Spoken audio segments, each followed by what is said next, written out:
To ആൻഡ്സ് paradise. ഇന്ന് നമ്മൾ വന്നിരിക്കുന്ന ഒരു ഹെൽത്തി ബ്രേക്ക്ഫാസ്റ്റ് റെസിപ്പി ആയിട്ടാണ്. അപ്പം അതിന് വേണ്ട ഇൻഗ്രീഡിയൻസ് എന്താണെന്ന് നോക്കാം. 2 സവോള അരിഞ്ഞത്, 4 പച്ചമുളക്, കുറച്ച് മല്ലിയില, ഒരു ക്യാരറ്റ് നന്നായി അരിഞ്ഞെടുത്തത്, ആവശ്യത്തിന് ഉപ്പ്,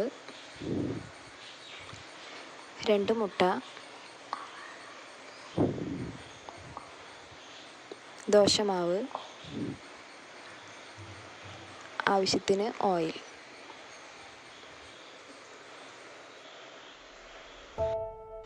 മുട്ട നന്നായി ഉപ്പിട്ട് നന്നായി മിക്സ് ചെയ്ത് കൊടുക്കാം.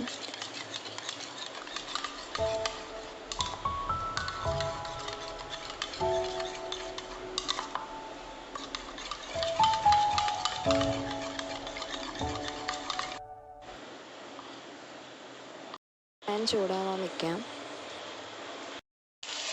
ശേഷം അതിനകത്തേക്ക് ആവശ്യത്തിന് ഓയിൽ ഒന്ന് പുരട്ടി കൊടുക്കാം. ഇതിലോട്ട് നമ്മൾ തയ്യാറാക്കി വെച്ചിരിക്കുന്ന മുട്ട 3-4 ടീസ്പൂൺ ഒഴിച്ച് നന്നായി ഫുൾ സ്പ്രെഡ് ചെയ്ത് കൊടുക്കാം.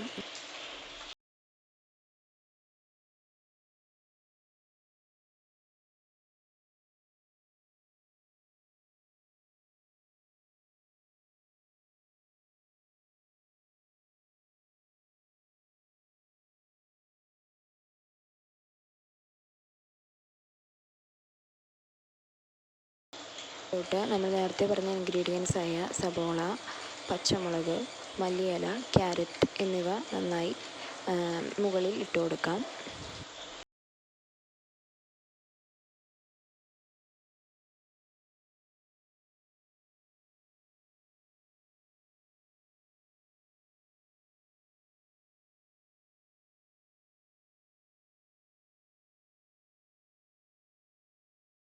നല്ല പാകമായിട്ട് വന്നിട്ടുണ്ട്. അപ്പോൾ ഞാനിതൊരു പ്ലേറ്റിലോട്ട് മാറ്റാണ്.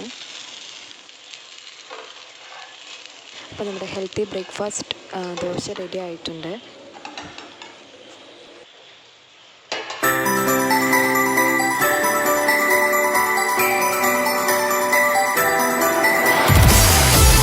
ഇവിടെ എടുത്തിരിക്കുന്നത് തേങ്ങയും കുറച്ച് ഉള്ളിയും പുളിയും ഇട്ടിട്ടുള്ളൊരു ചമ്മന്തിയാണ്. അപ്പോൾ നിങ്ങൾക്ക് വേറെ ഏത് ചമ്മന്തിയുടെ കൂടെ ഇത് നല്ല ടേസ്റ്റായിരിക്കും, നമുക്ക് കഴിക്കാം. അത് കറീസിൻ്റെ കൂടെയോ ഇതിൻ്റെ കൂടെ നമുക്ക് കഴിക്കാവുന്നതാണ്. ഇപ്പം എല്ലാവരും ഈ റെസിപ്പി നമ്മുടെ വീട്ടിൽ ഉണ്ടാക്കി നോക്കുക. അപ്പം അടിപൊളി ബ്രേക്ക്ഫാസ്റ്റ് റെസിപ്പിയാണ്. ഇത് ഭയങ്കര ഹെൽത്തി ബ്രേക്ക്ഫാസ്റ്റ് റെസിപ്പിയാണ്. അപ്പം എല്ലാവരും ഇതൊന്ന് ട്രൈ ചെയ്ത് നോക്കാം. അപ്പം അതോടൊപ്പം എൻ്റെ ചാനൽ സബ്സ്ക്രൈബ് ചെയ്യാൻ മറക്കരുത്. Until then, stay tuned to my channel and bye-bye.